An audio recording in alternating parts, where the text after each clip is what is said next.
backstage, and he said basically you two are his Valentines today. That's so nice. Come I haven't on. received my Emily Blunt just called out Blake Lively live on air, and she did not hold back, tearing into Blake for her signature move, ruining lives for no reason at all.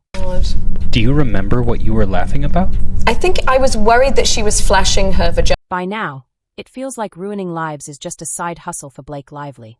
She jumps into situations where she's not wanted, causes chaos, and walks away like nothing happened. But this time, Emily Blunt shut her down, effortlessly, without even lifting a finger. And Blake? She didn't just fake a friendship this time. She came for Emily's entire life like it was a designer clearance rack. According to Vanity Fair in 2024, it wasn't enough for Blake to steal the spotlight. She wanted the whole package: Emily's identity, marriage, career, everything. Let's rewind to 2022, when the drama first started brewing. Chanel hosted one of its ultra-exclusive dinners in Paris, the kind where celebrities pretend they are just like us while dripping in $50,000 worth of jewelry. Eyewitnesses say Blake practically glued herself to John Krasinski the entire night. When photos surfaced, the industry exploded. Blake and John laughing too hard, standing too close, and Emily? Nowhere. Not a single frame. It felt like Emily had planned the party but forgot to show up. Suspicious, right? Those Chanel dinner photos were straight up weird. Blake and John everywhere, Emily completely absent. And then Blake made it worse. Just 2 days later, she posted a photo of white orchids on Instagram with the caption, "For the men who get it." Real subtle, Blake. But she didn't stop there. John Krasinski's assistant reportedly received the exact same bouquet. No note, no context, just vibes. Because when you're trying to wreck someone's marriage, why not do it with a perfectly curated Instagram post? Said, let me see. He said, yeah. He said, you an actor? And I said, yeah. He goes, what do I know you from? And I said, I don't know if you'd know. I mean, we did the American version of your British Office. Strike one. A typical celeb might clap back, throw shade, drop a cryptic tweet, maybe even air the dirty laundry. But not Emily Blunt. She played the real Hollywood game, silent warfare. No posts. No drama. No public comments. Instead, she simply unfollowed Blake, untagged her, and erased every trace of her from social media, like she was deleting an embarrassing ex. And that was just the start. Enter Tether, the psychological thriller that was supposed to be Emily's passion project in early 2023. Deadline announced both Emily and Blake would co-star. What they didn't mention, Blake wasn't even in the original cast. The role was meant for a fresh, talented British actress, not a social media queen playing dress-up as an indie darling. But once the studio found out Blake wanted in, they folded fast. Despite having zero experience in thrillers, Blake bulldozed her way into the film, armed with just enough PR glitter to hijack the spotlight.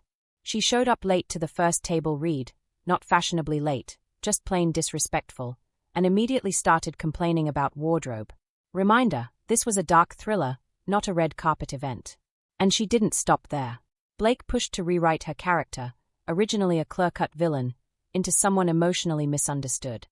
Insiders leaked that she was being labeled disruptive on set.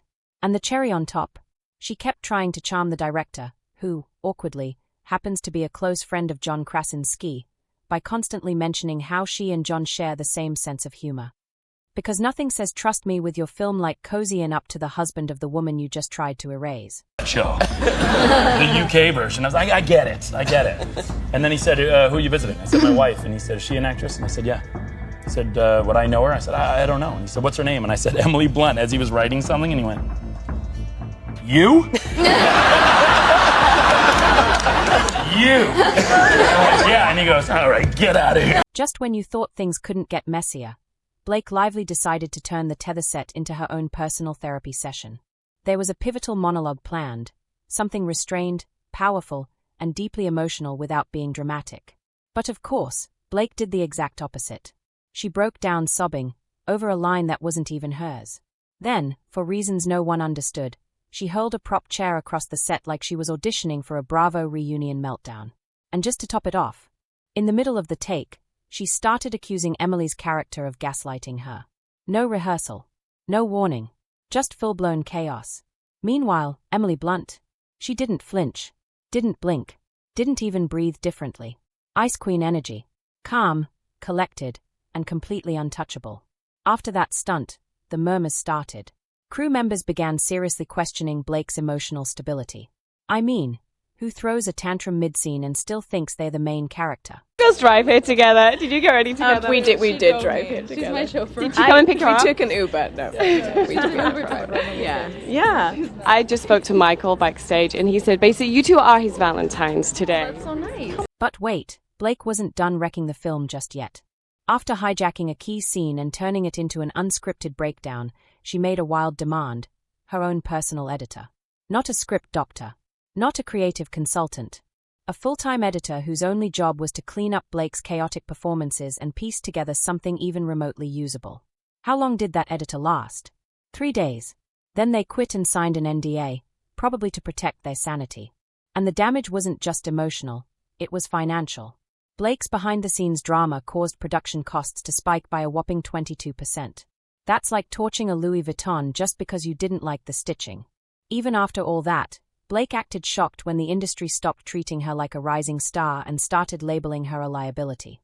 Because let's be honest, if your brand is throwing chairs, rewriting scripts, sabotaging co-stars, and bleeding budgets dry, you don't get to act like a misunderstood genius.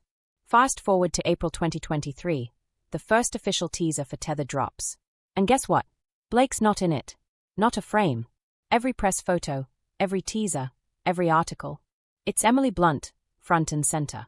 Like a queen who survived both a hurricane and a Blake Lively meltdown. Blake had been professionally ghosted, from her own movie. Of course, she didn't take it quietly. She jumped on Instagram with a classic pity post. Just saw the teaser for Tether. Wild how they framed it as an Emily Blunt solo vehicle. Wasn't this supposed to be a two-hander with Blake Lively? She captioned it, "This one's for anyone who's ever felt erased." Brave. Maybe. Subtle. Not even close.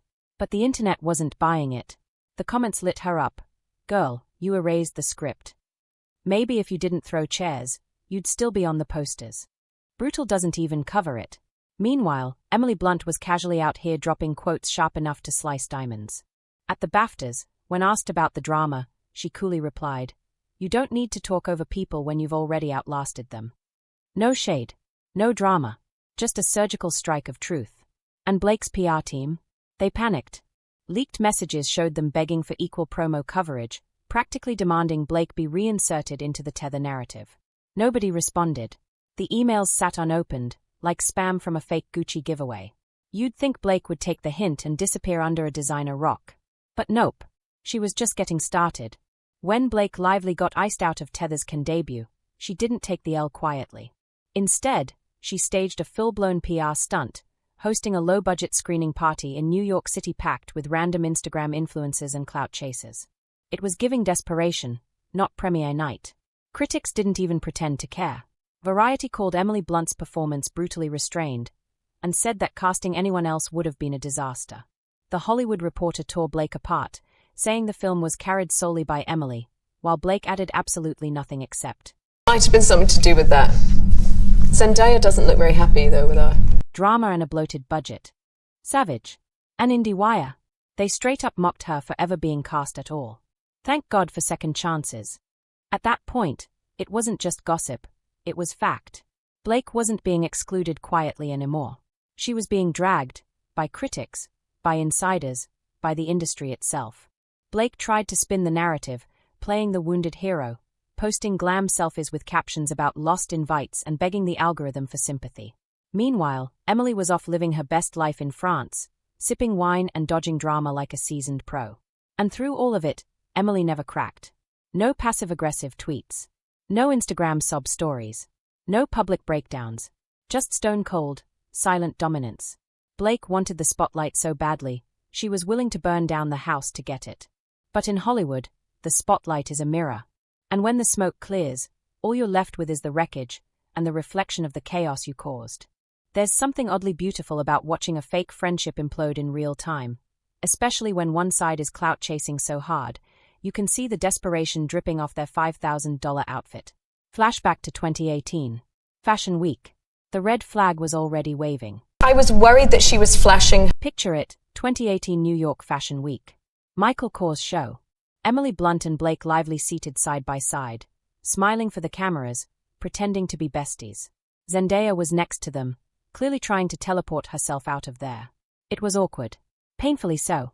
Fast forward to 2022, a Vanity Fair lie detector interview with Emily.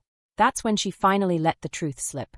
Half laughing, half exhausted, Emily admitted she once thought Blake was about to flash her vagina during the Michael Kors show. Yes, she really said that. And honestly, would anyone be surprised if Blake pulled a stunt like that just to steal a headline? Fashion Week moment of you and Blake Lively once went viral. Yeah, look at us. Oh my god. Do you remember what you were laughing about? I think I was worried that she was flashing her vagina. Let's talk about Zendaya's face during that show. That moment went viral instantly.